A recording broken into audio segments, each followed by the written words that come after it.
Jusqu'au 29 mars, Don Giovanni de Mozart est à l'affiche de l'Opéra de Monte-Carlo avec dans le rôle-titre la star mondiale de l'opéra, Erwin Schrott.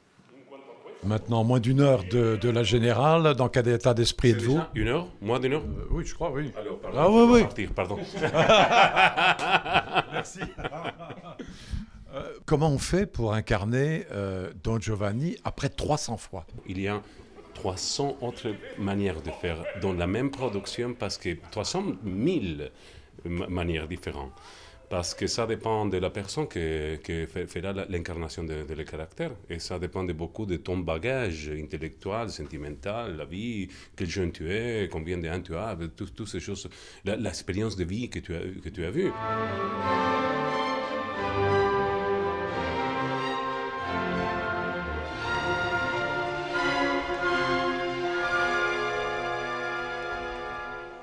Mozart, il était génial parce qu'il a écrit un drama giocoso.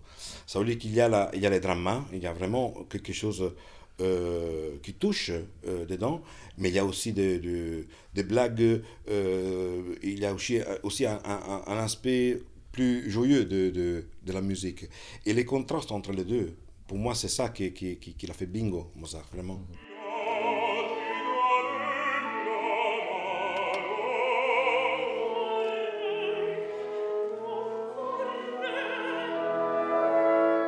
Don Juan, si tu vois porter Don Juan plus dans le côté freudien, d'intellectualiser sa villanité.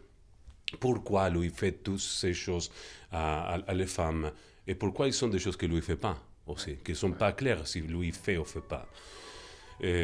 Autrement, un bon vivant, une personne qui a plaisir à rigoler, d'être en bonne compagnie, de manger, de regarder lui-même comme à une hauteur que c'est vraiment l'Everest, la cime, non? La cima del mondo.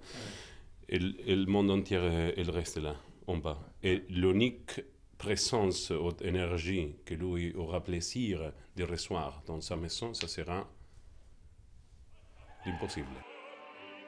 Si les plus grands artistes ont plaisir à venir travailler à l'Opéra de Monte-Carlo, c'est parce qu'à la salle Garnier, Jean-Louis Grinda et ses équipes ont pour ambition de leur donner les meilleures conditions d'expression. Mais en plus, le directeur et metteur en scène a le talent de découvrir les stars de demain.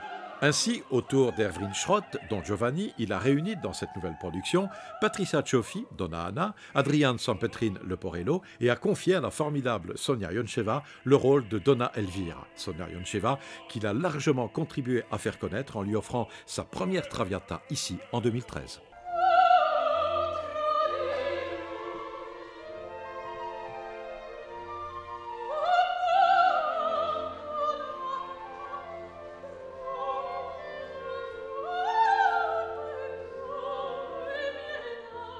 Instantanément après, elle est partie au Met, elle est devenue une star mondiale. Aujourd'hui, elle revient, elle chante sa première Donna Elvira. Et je crois, je peux dire, sans dévoiler quoi que ce soit, ni sans exagérer, que c'est pour moi aujourd'hui la plus grande Donna Elvira du monde. Et pour un grand moment, parce qu'elle renouvelle complètement le rôle, par sa voix et par sa fraîcheur exceptionnelle. J'ai l'impression d'avoir Bardot ou Marilyn qui jouent Donna Elvira. Donc ce n'est plus une espèce de harpie un peu acariâtre et frustrée, c'est une femme amoureuse, une jeune femme amoureuse. Et ça, c'est merveilleux, surtout quand on a des partenaires comme Erwin Schrott.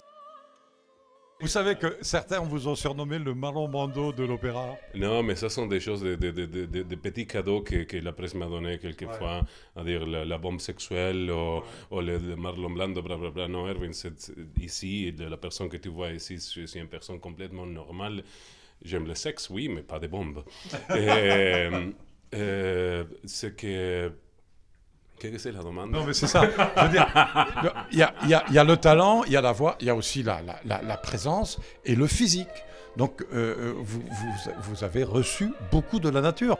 Tous ces cadeaux que je les transmets immédiatement avec ma fondation. Toutes les autres choses que tu as dit, la bonté, blablabla, bullshit.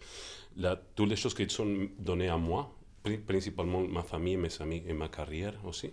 Et je la triangulise et je mets tout cet amour et l'énergie pendant ma fondation pour les petits enfants.